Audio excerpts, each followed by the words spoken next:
प्रिय विद्यार्थियों, आज मैं आपको ध्वनि विज्ञान के अंतर्गत ध्वनि परिवर्तन के आंतरिक कारण समझाऊंगी। ध्वनि विकार के आंतरिक कारण अनेक होते हैं, किंतु उनमें से कुछ प्रमुख कारण मैं आपको इस व्याख्यान में स्पष्ट करूंगी। सबसे पहले हम लेते हैं मुख सुख। इसे प्रयत्न लाघव भी कहते हैं। प्रायः मनुष्य में यह सहज प्रवृत्ति देखी जाती है कि वह अल्पकाल में अल्प श्रम से अधिक काम कर लेना चाहता है। उसकी यह प्रवृत्ति ध्वनियों के उच्चारण में भी देखी जाती है और उसकी इस प्रवृत्ति के कारण अनेक ध्वनि विकार हो जाते हैं, जिनमें ध्वनि लोप, समीकरण, विषमीकरण आदि प्रमुख हैं।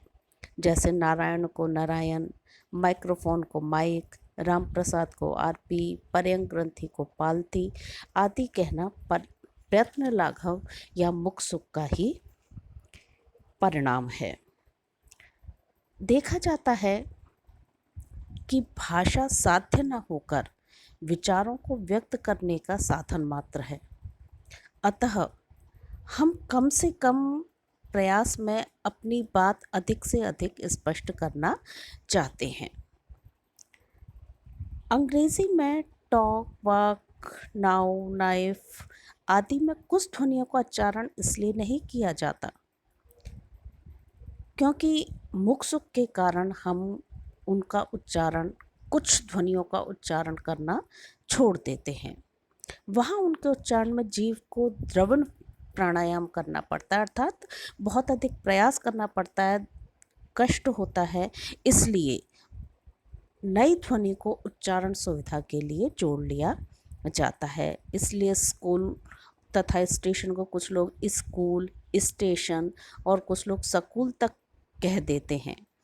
कहीं कहीं ध्वनियों का स्थान भी परिवर्तित कर देते हैं, जैसे चिन्ह से चिन्ह, ब्राह्मण को ब्राह्मण आदि कहना, गोपेंद्र से गोबिन, सपत्नी से सौत तथा अध्यापक से झा भी प्रयत्न लाघव के ही उदाहरण है। बोलने की इस सुविधा के विषय में कुछ निश्चय नहीं है।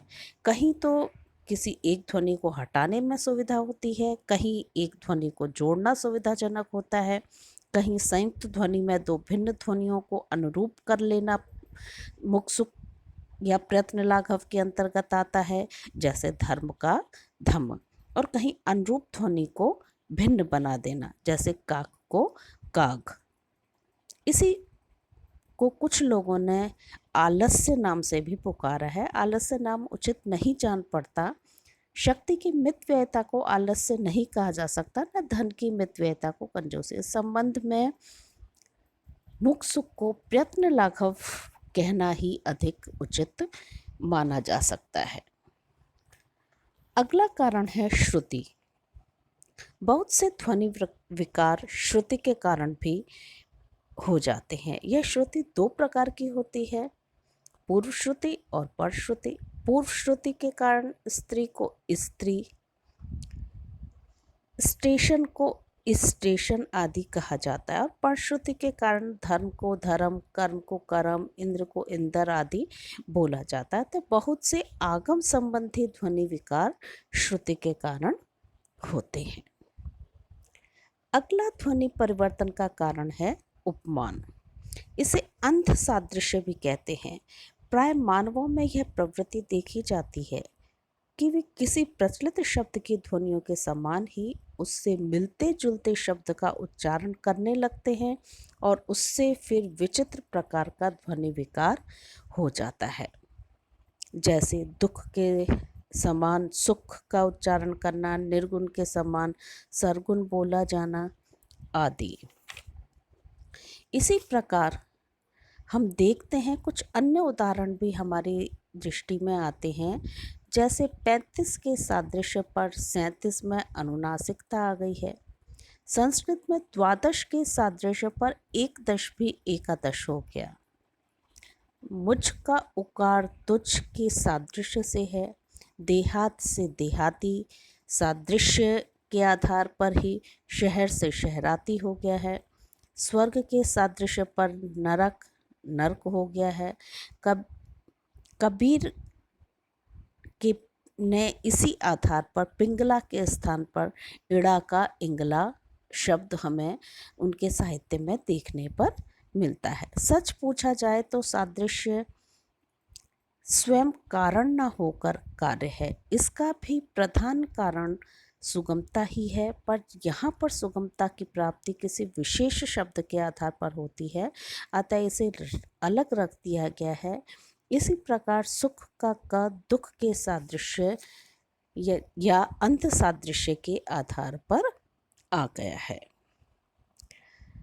अगला विकार का कारण है कलागत स्वातंत्र। प्राय कविजन निरंकुश हुआ करते हैं और वे मनमाने ढंग से शब्दों को तोड़ा मरोड़ा करते हैं। उनके स्वच्छंद मनोवृत्ति के कारण भी अनेक ध्वनियों में परिवर्तन हो जाता है, जैसे रघुराज को रघुराई, रघुराऊ को रघुराऊ, रघुराया आदि, गजवर को गैवर, नदी को नय, वै को वै, किरण को किरण, बादल को बादर, विकराल को विकरार आदि कहना कवियों की स्वच्छंद मनोवृत्ति के कारण ही देखा जाता है, और जिसके कारण ध्वनियों में विकार निरंतर बना ही रहता है और बढ़ता ही चला जाता है।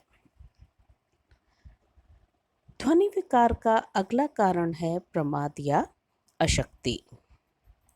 बहुत सी ध्वनियाँ व्यक्तियों के प्रमाद या उनके उच्चारण की अपूर्णता अथवा अशक्ति के कारण बदल जाती हैं। इसी के कारण बहुत से लोग बंदूक को दंबोक, पुलिस को पुसिल आदि कहने लगते हैं। बच्चों में प्राय अशक्ति या उच्चारण की अपूर्णता अधिक पाई जाती है। इसी कारण बतासा को बसाता, जलेबी को जबेली, अमरूद को अरमूद आदि कहा करते हैं। इस प्रकार बहुत से वर्ण विपर्य वाले ध्वनि विकार प्रमाद या अशक्ति के कारण पाए जाते हैं। अगला कारण है अज्ञान या अशिक्षा। कुछ ध्वनि विकार अज्ञान या अशिक्षा के कारण भी दिखाई देते हैं, क्योंकि जिन शब्दों का ठीक ठीक ज्ञान व्यक्तियों को नहीं होता अथवा शिक्षित ना होने के कारण जिन शब्दों का वे ठीक ठीक उच्चारण नहीं कर पाते, उनमें प्राय ध्वनि विकार आ जाता है। अनुकरण की अपूर्णता के साथ इसका योग हम देख सकते हैं। देशी या विदेशी किसी भी प्रकार के शब्द जिनके विषय में हमें निश्चित ज्ञान नहीं है, अधिकतर अशुद्ध उच्चारण किया जाने लगता है और ध्वनि परिवर्तन हो जाता है। अज्ञान के कारण लोग शब्दों को ठीक रूप से समझ नहीं पाते और फल यह होता है कि उच्चारण का ठीक अनुकरण नहीं हो पाता और ध्वनियों में विकार दिखाई देने लगता है। अपरिचित शब्दों में प्राय इसी कारण ध्वनियों में परिवर्तन दिखाई देता है। लोक भाषाओं में इसी से इंजीनियर का इंजीनियर, एक्सप्रेस का एक्सप्रेस, ओवरसियर का ओसियर, कंपाउंडर का कंपाउंडर आदि दिखाई देता है। अंग्रेजों ने गंगा जी सुना और जी की अलग सत्ता नहीं समझ पाए, अतः अंग्रेजी में गंगा का गैजेस हो गया। अज्ञान के कारण लोग बहुत से अंग्रेजी शब्दों में क्र को क, ज को ज, ख को ख, कानून को